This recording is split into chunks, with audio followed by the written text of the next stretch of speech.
অনেকে মাঝে মাঝে আমাদের সুন্নি আহলে সুন্নাত ওয়াল জামাতের যারা অনুসারী আছে আমাদেরকে ইন্ডিকেট করে কিছু তীর নিক্ষেপ করে। তারা আমাদেরকে ঠাট্টা মস্কারি করে একটা গজল বানাইছে। কি বলে জানেন? রবিউল আউয়ালে এলে তোমারি গান গাই, রবিউল আউয়াল গেলে তোমায় ভুলে যাই। নাউজুবিল্লাহ পড়েন তো। তারা বলে, অর্থাৎ এটা আমাদেরকে ইন্ডিকেট করে বলছে, কারণ রবিউল আউয়াল মাস আসলে এক শ্রেণীর মানুষের মুখ বেজার হয়ে যায়, আবার আরেক শ্রেণীর মানুষের মুখে হাসি ফোটে। কথা বলে না, কথা বলে না, ঠিক কিনা বলেন? এক শ্রেণীর মানুষ রবিউল আউয়াল মাস আসলে বেদাত বেদাত বলে জিকির করে, আর আরেক শ্রেণীর মানুষ দুরুদ এবং সালামে মুখরিত করে জশ্ন জুলুস করে। কথা বলেন, ঠিক কিনা বলেন না?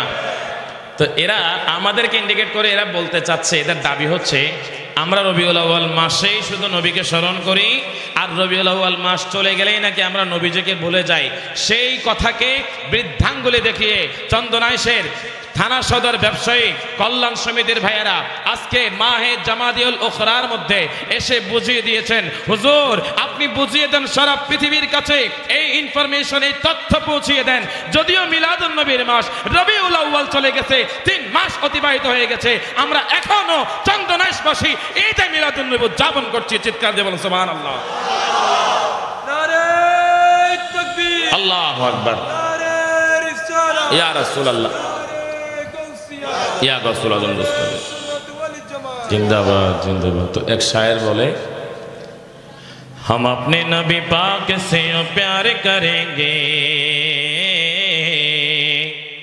हर हालों में सरकार का मिलाद करेंगे। सुभान अल्लाह। বলে আমার নবীর মিলাদ আমি বছরের প্রত্যেকটা দিন প্রত্যেকটা মুহূর্তে আমি উদযাপন করব। জোরে বলুন না সুবহানাল্লাহ। কারণ এই ঈদে মিলাদুন নবীর জন্যই তো আমার আল্লাহ পুরো আসমানকে সুশোভিত করেছেন, সুসজ্জিত করেছেন। এই মিলাদুন নবীর জন্য গোটা আসমানটাই হচ্ছে একটা সামিয়ানা। আপনারা এখানে ছোট্ট একটা সামিয়ানা টাঙ্গিয়েছেন, কিন্তু আমার আল্লাহ আসমানকে আমার নবীর মিলাদের সামিয়ানা বানিয়েছেন। আপনারা এখানে সৌন্দর্য মণ্ডিত করার জন্য এখানে আপনারা তারা বাতি, ঝিলিক বাতি আপনারা দিয়েছেন। আমার আল্লাহ গোটা আসমানকে তারা দিয়ে সাজিয়েছেন, চন্দ্র সূর্য দিয়ে গোটা আসমানি জগৎকে আলোকিত করে রেখেছেন। সূর্য দিয়েছেন, নেপচুন দিয়েছেন, ইউরেনাস দিয়েছেন, অনেক গ্রহাণুপুঞ্জ, অনেক কিছু আমার আল্লাহ আসমানি জগতের মধ্যে দিয়ে আসমানি জগৎকে সুশোভিত করেছেন আমার নবীর মিলাদের জন্য। জোরে বলুন না সুবহানাল্লাহ। এই পৃথিবী একটা সৌরজগতের গ্রহ। এখান থেকে সূর্যের দূরত্ব 9,30,00,000 মাইল দূরে। সুবহানাল্লাহ। বিজ্ঞানীরা বলে এই পৃথিবী থেকে সূর্যের আয়তন প্রায় 13 লক্ষ গুণ বড়। সুবহানাল্লাহ। মানে 13 লক্ষটা পৃথিবী এক জায়গায় করলে একটা সূর্যের সমান হবে। এই সূর্যের চাইতেও 500 গুণ বড়, 1000 গুণ বড় এমন কিছু ব্যাটেল গাম তারকা আছে যেগুলোর আলো এখনো পর্যন্ত পৃথিবীতে এসে পৌঁছে নাই। জোরে বলুন না সুবহানাল্লাহ। তো এত বিশাল সৌরজগৎ, গ্রহ নক্ষত্র, গ্রহাণুপুঞ্জ, ব্ল্যাক হোল, এই যে ইউনিভার্সাল, এই ইউনিভার্সাল সব কিছু হচ্ছে প্রথম আসমানের নিচে। এই ইউনিভার্সালের উপর রয়েছে প্রথম আসমান, এর উপর আবার আরেক বিশাল জগৎ রয়েছে। ওই জগৎ সম্পর্কে আমরা কেউ জানি না, কিন্তু ওই জগতের উপর আরেকটা দ্বিতীয় আসমান আছে, এর উপরে তৃতীয় আসমান, এর উপর চতুর্থ, পঞ্চম, ষষ্ঠ, সপ্তম, এরপরে রয়েছে সিদরাতুল মুনতাহা।